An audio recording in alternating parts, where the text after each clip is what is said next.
In Vigo County, we do have a high smoking percentage, and it's 26+% compared to the state, which is about 18% smoking.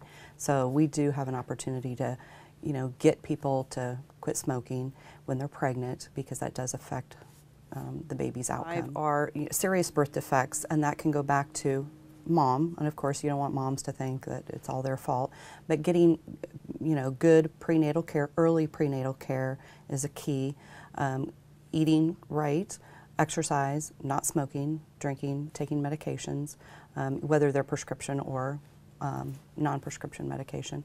So those are the big things that we can look at. And young population, they don't want to either tell somebody that they're pregnant, and so they don't get early prenatal care, and that's pretty high in Indiana, is not telling your mom, not telling a family member, and so they hide it, and then they don't get prenatal care. And late prenatal care, like after the 7th month, is pretty high in Indiana. So yeah, in Indiana, about 4%, which doesn't seem really high. And like our area is really good when it comes to good prenatal care, but one of the highest for smoking. So almost 1 out of 4 people in Vigo County that are pregnant smoke. The complications in pregnancy is another big issue for infant mortality, and that goes back to women not taking care of themselves. Maybe they have diabetes, they have hypertension, and then that all gets exacerbated during pregnancy. It gets worse. Pregnancy tends to make anything that you have worse.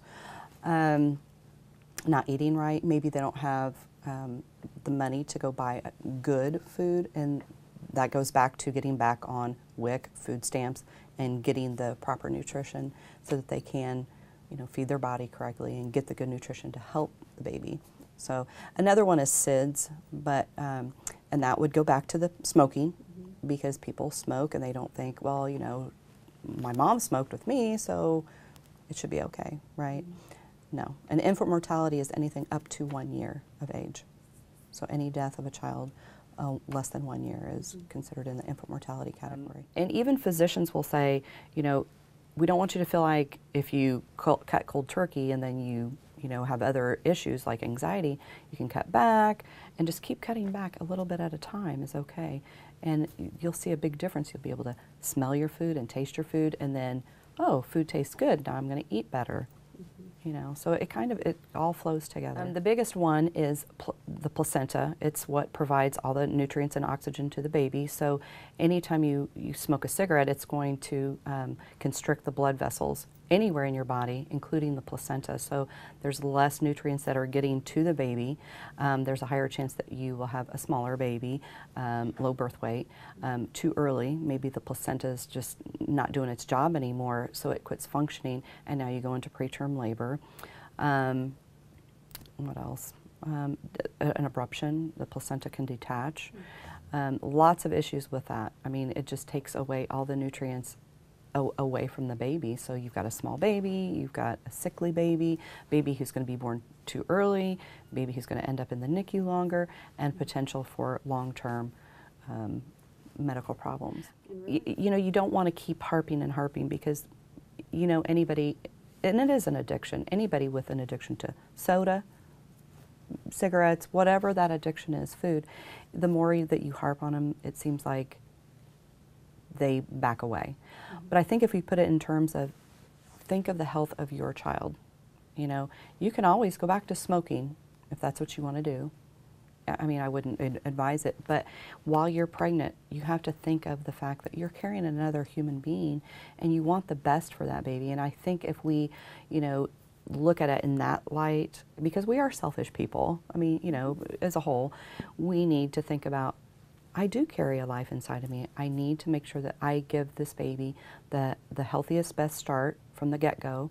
And if I quit smoking as soon as you're pregnant, and hopefully abstain for the rest of your life, but at least during pregnancy, you've given that baby a better start.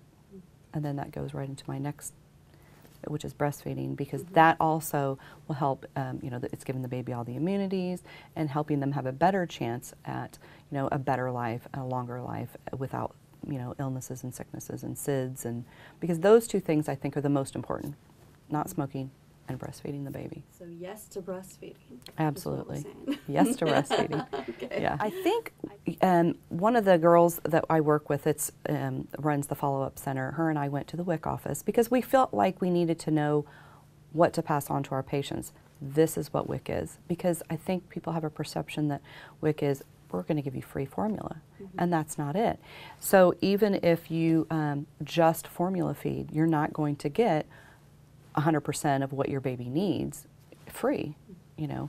So, and I don't know the percentages, but if you breastfeed, they have really good lactation consultants, and they have really good classes, and that is free. Your body will always make it. It's always there. You don't have to prepare it. It's at the right temperature.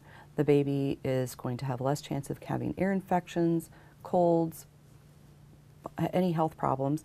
And yeah, the American Academy of Pediatrics says you should breastfeed for at least 6 months to a year.